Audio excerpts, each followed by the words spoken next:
What is up, YouTube? And today I just wanted to talk about Shadow Sania because we do have that LD selector coming up, and a lot of people are debating what character to pick. And some people are saying in the comments that they're really torn between Shadow Sania and like Lilium, or like Doki Doki, or even like Mio, and sometimes even Lily. And I know I did talk about her and say that she's pretty good in PvE content, but honestly, in this day and age, especially 4 months after launch, she's not required anymore, in my opinion. She's a pretty good character, right? She has dots, makes her very good in PvE. It makes it so that the barrier to entry to a lot of the, not a lot, but some of the bosses in Inferno is lowered, such as Teramaton, Nico Nana, and Shadowflame Hoyan. But you have to realize there's also some downsides about her, and the biggest ones are that those bosses actually got nerfed, so you actually don't really need to abuse the dots. Before, she was used in those bosses a lot because the bosses were just like overtuned, honestly. And after the nerfs, you can actually kill them with a lot of different team comps, a lot of free-to-play team comps as well. Like if you look at my profile here, let's look at the shells, right? Teramaton you can do with a full SR team, which I have on my channel if you guys want to check that out. But basically for Nico Nana and Shadowflame Hoyan, you can do this with a pretty free-to-play friendly team, right? You can see I'm 3-manning these bosses as my fastest runs, and you can just obviously slot in another DPS or whatever you want here, and you can replace Lilium for diting and it works as well. So definitely not required anymore, and even though she does lower the barrier to entry, you have to realize you will end up not using her anymore in your farm teams. I will say, however, she is very good in some harder stages, so if you really want her for these stages, it's actually worth it. For example, like Anasync Echoes and like Jack Hez, the easiest way to do it is with dot comps. So that's why, she still does have some value in PvE. She's also very good in Ethernet Rally when it runs because you can dot a lot of the bosses here. If I actually look, you actually can't see the teams, but she actually is used in pretty much any single area that you can use her. She's going to be very good. And she's also even good in Ember Trek, right? For the boss stages, the mini boss stages, I'd say, with Obero and Hellkid here, right? You're going to see most of the time the easiest way to do it without thinking about mechanics is you literally just Shadow Sania it, right?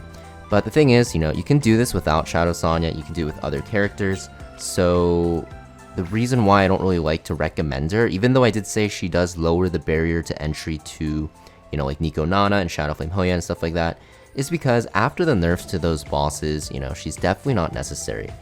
Another downside about her is that you need to actually max her S1, which is lower investment than other DPS, but she's a character you can't ever use in PvP. All of the other LDSSRs can be used in PvP and are very good in PvP in their specific team compositions and stuff like that. So because of that, these lattices are strictly for PvE, which is not the best thing to do because this game is pretty stingy on lattices. And also, when you're building Shadow Sania, you will end up gimping your other PvE teams because you have to build a full team around her. You'll have to build Obel, which is only ever used in dot teams, really. The only area, farming stage you'll use him is pretty much going to be Shadowflame Hoyan. You can use him in Doki Doki, but that's mostly for the super late game, right? That uses different SSRs as well, LD SSRs.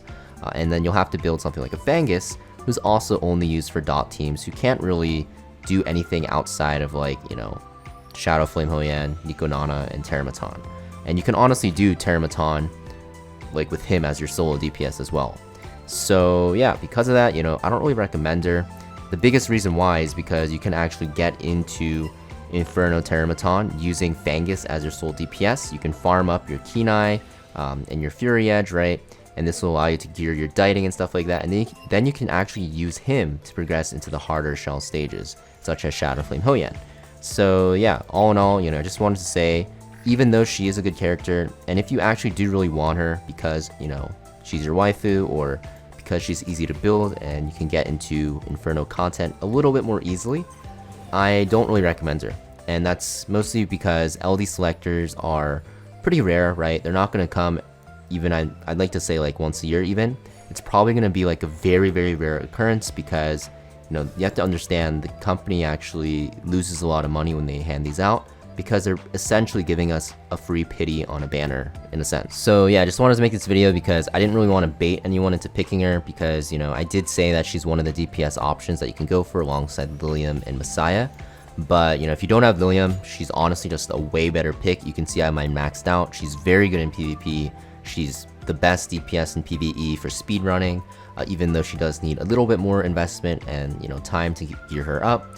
And even something like a Messiah, he is very good in like Doki Doki Inferno, which in my opinion is way more important to start farming early than like Teramaton. So because of that, you know, he's very, very good.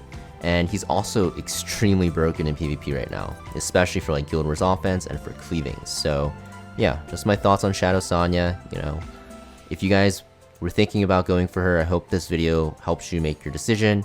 And I'm not trying to like, you know, knock her down or anything. She's a good unit for PvE. I use her still in like Ethernet Rally, Ember Trek, and also Anasync Echoes, but that is pretty much it. And I just wanted to be kind of very transparent with you guys about this character because there's a lot of people coming back to the game because of this selector, and when they quit, she was like really strong, right? If you think about like the first month of the game, she was like a unit that you really, really wanted, but nowadays, not really required. So yeah, thank you for watching, guys. Make sure you guys hit that like and subscribe, and I'll see you guys next video.